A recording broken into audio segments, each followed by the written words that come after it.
Alors, comme choisi sur le sondage de mon site www.légende-d-siècle.com, c'est l'astronome Galilée qui a remporté le sondage. Donc, je vais parler de lui. Nous sommes samedi 10 décembre, il est 2011 et il est 10h33 du matin. Donc, je vais essayer de me concentrer sur l'astronome, là, Galilée, qui, d'après le dictionnaire, a vécu de 1564 à 1642, donc il avait à peu près pas tout à fait 78 ans quand il est décédé. C'est la seule chose que je connais de Galilée. D'abord, son nom me plaît bien, oui, c'est un Italien, mais son nom Galilée, ça fait sympa. Ça a toujours fait sympa. Et je crois que c'est celui qui me souvient le plus quand j'étais enfant, parce que on l'avait pratiquement traîné au bûcher et il avait dû de se jurer à la religion catholique que la terre ne tournait pas, mais bon, voilà. Après, il a dit, et pourtant elle tourne. Voilà. Je ne sais pas s'il l'a prononcé sur le moment, bien évidemment, parce que même de son vivant, parce que sinon, on l'aurait tout de suite mis sur le bûcher. Donc, voilà ce dont je me souviens de Galilée. C'est pour ça que quand j'ai choisi des personnages sur mon site, sur mon sondage pour mon site internet, www.la-légende des siècles, je recommande, c'est bien sûr. Il faut me faire ma petite pub. Et donc, j'avais choisi Galilée parce que je me souvenais de la pomme. Mais c'est tout ce que je sais, hein. Il ne faut pas croire que je suis féru d'histoire et que j'ai passé mon temps toute la journée à lire des bouquins d'histoire. C'est fou, c'est archi faux. J'ai autre chose à faire qu'à lire sans cesse des bouquins d'histoire.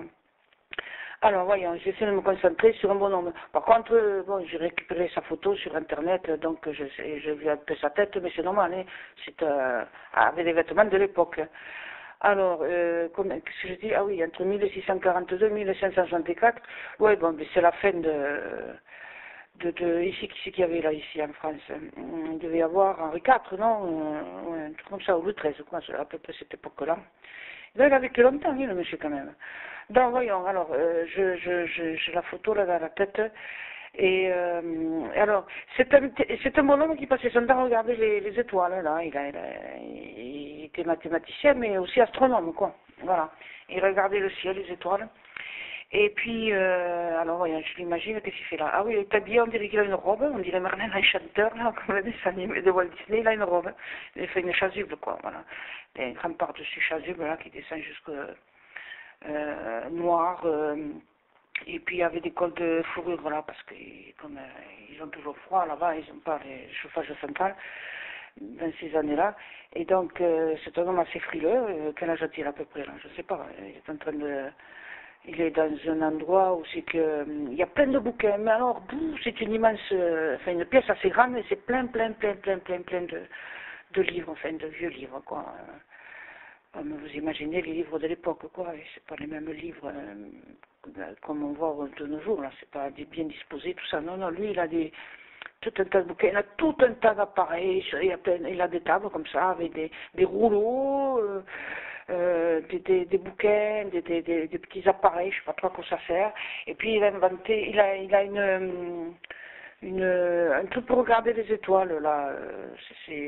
Alors, il y a des poulies, je dis ça, il y a comme des poulies, là, je ne sais pas si c'est pour tenir le truc toujours pointé dans la direction, je ne sais pas, du ciel. Et alors, comment il est Galilée? Ouais, il est habillé tout avec une robe, il y a du velours noir, il y a aussi un petit col de fourrure blanc, je ne sais pas trop ce que c'est.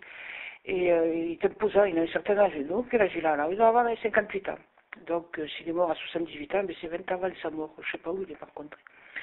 Mais, alors, il a l'air d'avoir une espèce d'étole, sa manche de fourrure, enfin une étole là qui est par-dessus sa robe.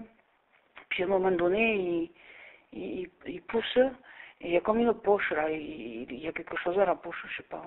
Il a l'air satisfait, il a l'air content, c'est une période où il est content à ce moment-là. Et qu'est-ce qu'il fait encore? Et il a un truc sur la tête, une sorte de chapeau. Moi, je crois qu'il est bien habillé, donc voilà, où il sort, où il s'apprête à sortir, où il vient de rentrer. Mais il a l'air bien habillé, cet homme, en ce moment.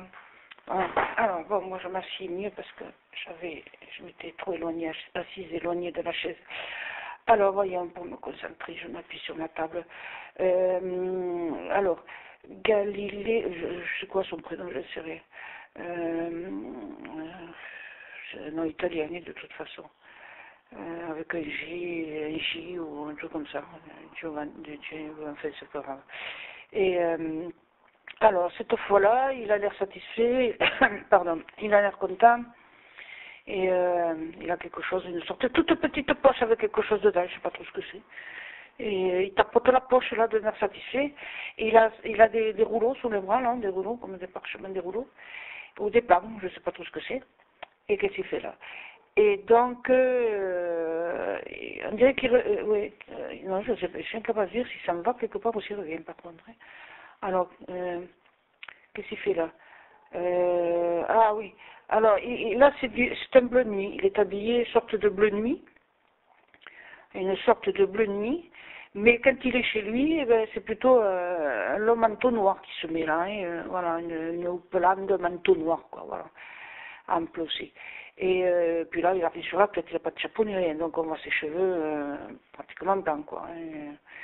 Et c'est beaucoup le soir qu'il travaille, lui. Et oui, bien sûr, s'il regarde les étoiles, il est toujours en train d'écrire dans des grandes feuilles, là, comme ça, comme si c'était des parchemins, tout ça, il est toujours en train d'écrire, et à la plume d'oie, là, je sais pas trop quoi, et il se penche, il règle son appareil, là, et puis il prend le parchemin, et il écrit, il roule, il pose, enfin, il s'agite beaucoup. Je sais pas si c'est l'hiver, mais il a l'air ça doit être entre 18 heures à peu près, voilà, 18 heures du soir, ouais, c'est la nuit, ça doit être en hiver donc. Et cette fois-là. Et il a une très grosse bague là, à un doigt, à une même, une très très grosse bague. Et, et donc il est content de sa journée là. Alors il est affairé, quand il se remue, il se penche, il se relève, il regarde, il s'assied, voilà, il note beaucoup de choses qu'il voit dans sa lunette, mais il est beaucoup plus debout, penché, que assis en train pendant des heures en train de regarder, quoi. Et il note beaucoup de choses. Voilà. À côté de lui, il y a un appareil sur une table, là, ça a l'air d'être, cet appareil-là. Une lunette, enfin pas une, non, c'est pas une lunette, c'est un truc rond, c'est comme si c'était la Terre, mais écrasé, il y a que des ferrailles, je sais pas trop à quoi ça sert à mesurer, là, c'est un appareil pour mesurer, c'est en fer. Voilà, ça a l'air un fer un peu rouillé, enfin sombre, brun foncé. Il y a ça comme appareil à côté de lui, et il y a plein de rouleaux, et il y en a partout. Voilà. Ces meubles, il y a un meuble là, c'est une sorte de table, et c'est du bois massif, quoi. Il y a des tiroirs, du côté c'est un bureau, quoi. Et là, il y a des milliers de rouleaux, de livres et tout ça, quoi. C'est un peu poussiéreux. Là, la fenêtre est ouverte. Là, il fait pas des chaud, mais la fenêtre est ouverte, parce qu'il regarde à travers la fenêtre ouverte.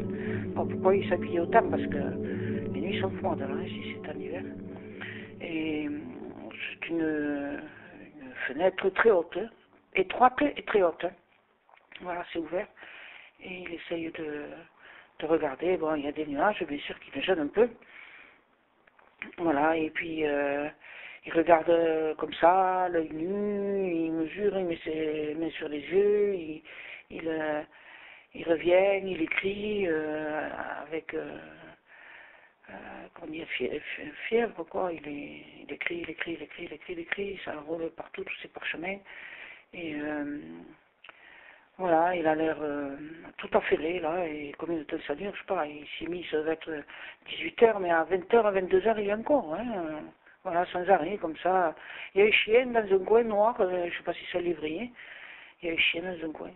Il y a un tableau aussi, je vois un tableau, il y a des tentures qui ferment, je sais pas quoi, une fenêtre peut-être, celle-là elle est fermée, elle n'est pas du bon côté, pour lui, pour voir les étoiles comme il faut.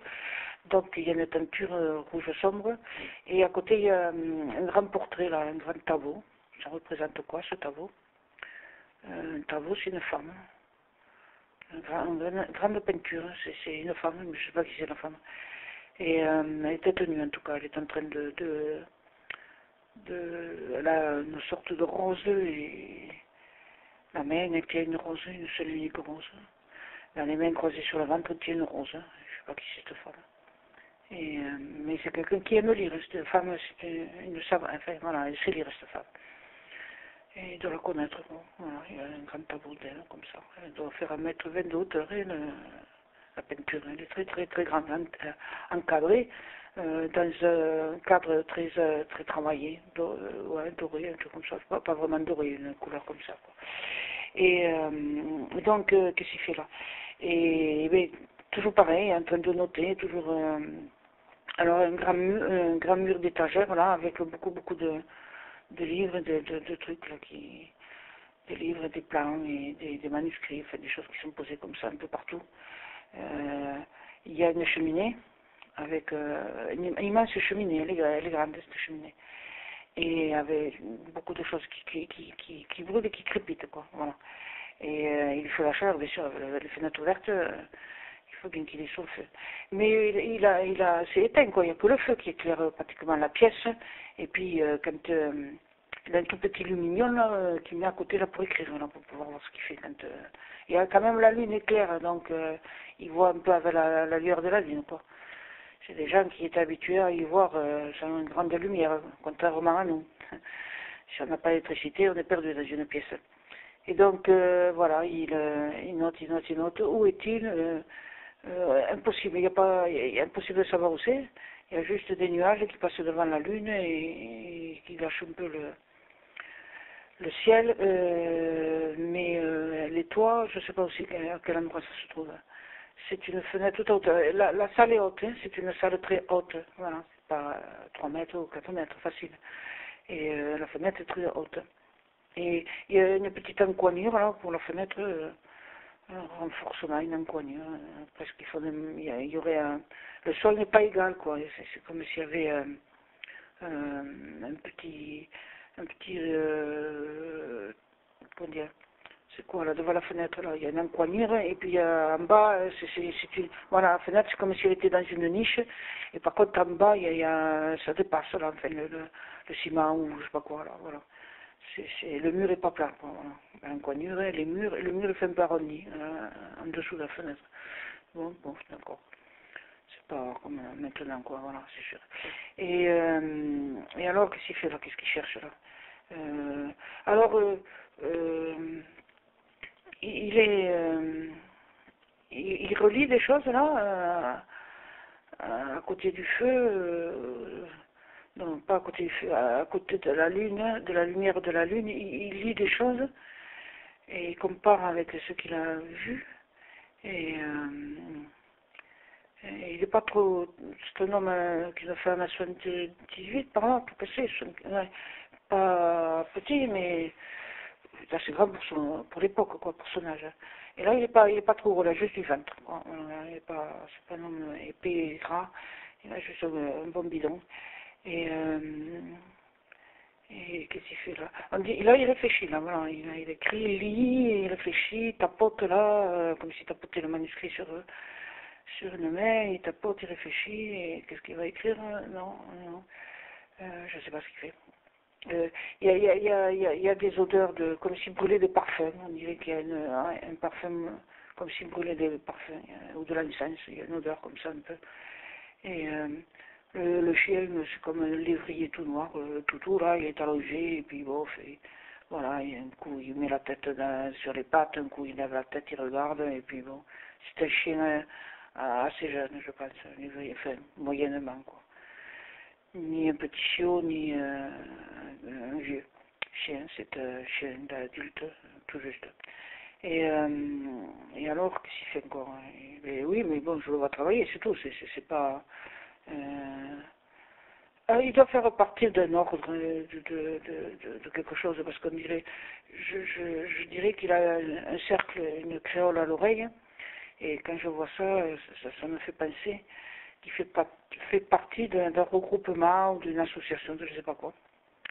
Et il a reçu un message un peu secret, enfin je sais pas, c'est tout petit, c'est juste comme si c'était une feuille de carnet, tout jaune là, mais pas droit, les bords ne sont pas droits, les bords ils sont un peu dentelés, un peu on dirait un parchemin, et jaune, et il y a quelque chose écrit, c'est écrit tout petit.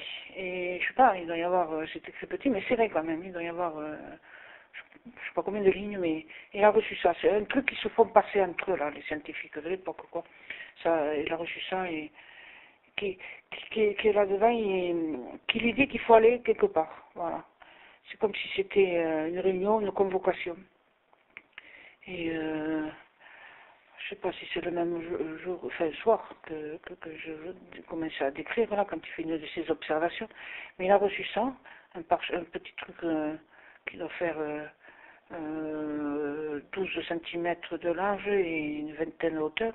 Donc c'est un rectangle de papier. Et là, ça correspond à une invitation à aller discuter avec des gens. Voilà, comme s'il faisait... Il doit faire des conférences, il doit faire des trucs comme ça, ce nom. Mais qu'est-ce qu'il fait dans la journée, Galilée? Qu'est-ce qu'il fait dans la journée, cet homme? Il fait des plans, je sais pas ce qu'il aime, il fait des plans, et des plans qui servent à ses pensées mathématiques, des plans pour des objets, pour ouais, il fabrique, je sais pas, il fait des plans de construction, il ne savait pas qu'il était architecte. Enfin, je ne sais pas trop ce que c'est, dans la journée. Et alors, il y a une femme et une fille, je ne sais pas si c'est sa femme, mais on dirait plutôt une servante. En tout cas, elle n'est pas habillée comme une bourgeoise, elle est habillée un peu servante, quoi. Et c'est elle qui s'occupe de lui. Et elle doit avoir une fille entre 8 et 12 ans, voilà, qui est très timide et toujours accrochée aux jupes de sa mère.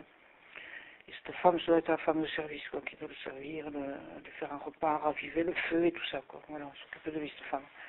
Et ça, c'est dans la maison, quoi, voilà. Et puis, il y a un jeune homme, là, je vois un homme très grand, mince, qui doit avoir, je sais pas, 22, 28 ans.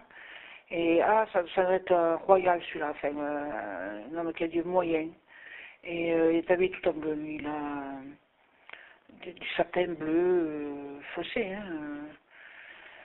Pas bleu marine, mais voilà. Et il a les chapeaux, ça c'est style Henri IV, ça, je sais pas, ouais, ça fait un pourpoint avec des bas et tout ça, quoi.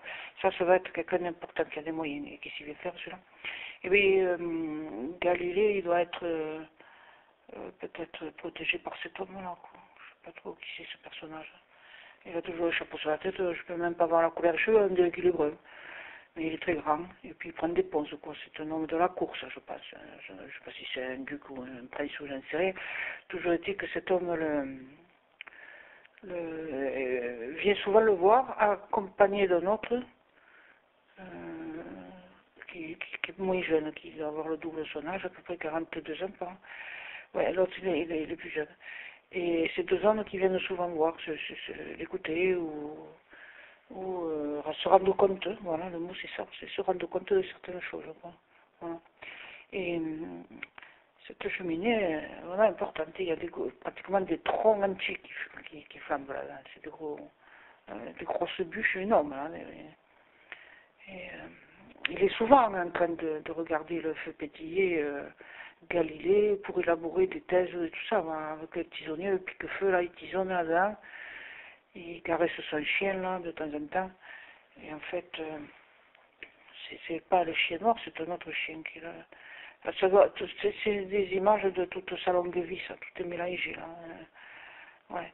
Parce que quand il est là en train de tisonner son feu, et avec un chien, on dirait un chien de chasse, c'est pas un lévrier noir, c'est un lévrier, enfin, je sais pas. Il me semble que c'est un lévrier noir, enfin sombre, voilà, peau très sombre, et là, c'est un chien de chasse, on dirait. Qui est grand, il aime les grands chiens de toute façon. Et, mais il a des taches celui-là. Et là, il est en train de tisonner, et en réfléchissant, il réfléchit, mais il est dubitatif.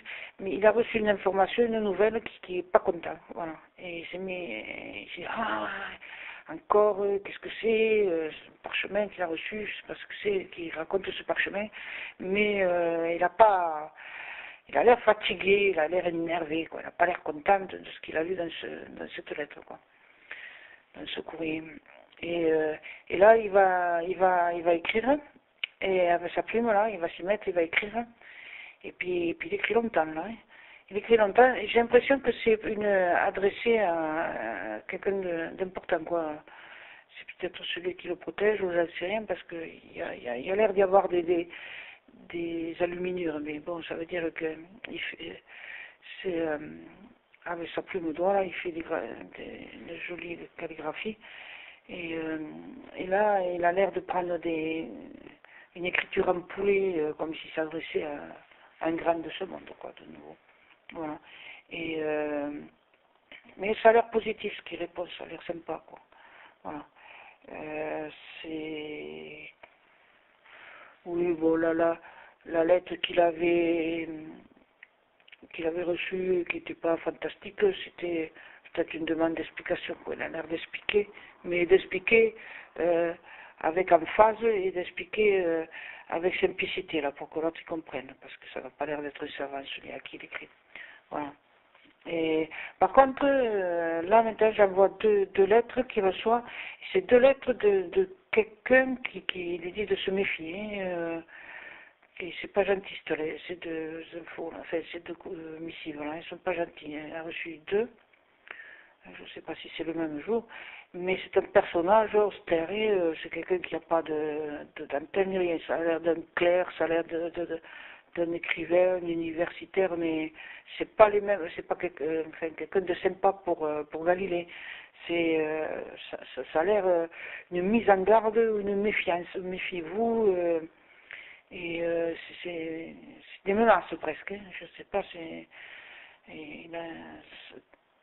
il a reçu ça et c'est des menaces. Et ça vient de l'évêché ou voilà, d'un endroit d'un château, mais château comme si c'était un château fort, quoi. Voilà, c'est pas du tout le palais, le roi et le prince, non, non, ou les ducs, je sais pas.